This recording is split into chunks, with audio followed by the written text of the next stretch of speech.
बरसात से जुड़ल हर एक कमेंट के जवाब में हम वीडियो बना देने छी।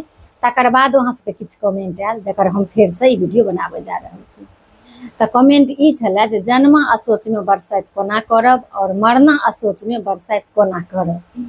तो देखियो ई सब जे होय छै ने छुतका अपना सबके, एहिमे बरसात के कोनो पाबनि नहीं होय छै। नियमतः अहाँ के कोनो पाबनि नहीं छै। तखन स्थिति कनि जे रहै छै दोसर रंग, तखन कोना होय छै से देखियो। जेना कि अपना सबके सनातन से, जेना कि हम कहलहुँ जे पहिल बेर बरसात किनको नहीं रुकै छै, तऽ नैहर में होय छलैया, अखनो होय छै। पहले तो और 3 साले सबके दुरागमन होय छलैन तऽ 2टा 3टा बरसात नैहर में होय छलैया।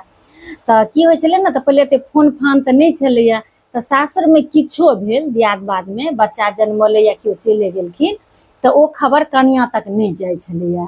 और सबटा सामान ओरियान पाती कऽ के लोक एक दिन पहले पठा दै छलखिन ने गौड़ियो बनबै के, से अहाँके हरैद दूध सब दऽ देलथि जे सबेरे बाहर चलि गेलै ताहि दुआरे गौड़ी ओते बना लै लए।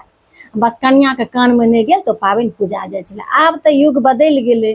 अगर कनिया के कान में ओ खबर चलि गेलै या नजदीक के दियाद छथिन तऽ तखन ओहि स्थिति में पाबनि नहीं हेतै।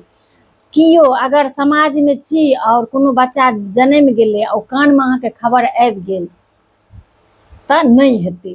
आ होय छै कोन स्थिति में कि जेना कि केओ शहर में छी और गाम में बच्चा जन्मलैया, तऽ अहाँके फोन नहीं गेल, अहाँके कान में नहीं गेल, अहाँ नहीं बुझलियै, तऽ अहाँ पाबनि पूजल। ओकर बाद साउस माय कहलथि। आब लोक ई करै छथिन। जेना गामे में छियै, कोनो बच्चा शहर में जन्म लेलखिन तऽ आब काल्हि बरसाइत छियै, काल्हि कोनो एहन पाबनि छियै तऽ लोक नहीं बजै छथिन कि जे नहीं आब एके दिन दुर्गा पूजा रहलै, कोनो भी काल्हि छठि छियै, किछु छियै, तऽ एहि सब स्थिति में सब अपना सबके समाज में ई कहल जाइ छै जे ई चुप रहू, ई पाबनि हेबऽ दियौ, ई एना हेबऽ दियौ। तऽ ओहि स्थिति में जिनका नहीं बुझल रहतै तखने टा हेतै। अगर अहाँके कान में चलि गेल तखन कोनो स्थिति में नहीं हेतै, बुझलियै। कियाकि छुतका में ई सब कोनो पाबनि नहीं होइ छै। तऽ चलू अहाँ सब देख लेबै, जिनकर स्थिति परिस्थिति जेना यऽ, अगर बुझि गेलियै तऽ नहीं हेतै, अगला साल हेतै। नहीं करब एहि बेर, अगला साल करब।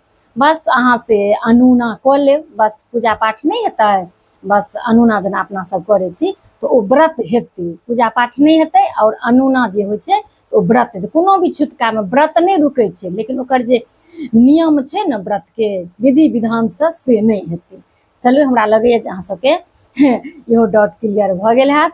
तऽ अहिना अहाँ सब कमेंट करैत रहिए, हम अहिना अहाँ सबके बताबैत रही। अखंड सौभाग्य के प्रतीक बरसाइत पाबनि के सबगोटा के बहुत बहुत शुभकामना दै छी। बहुत बहुत बधाई और मिलै छी बहुत जल्दी अगला वीडियो में। ताबत तक लेल सब गोटे के जय सिया राम, जय मिथिला धाम।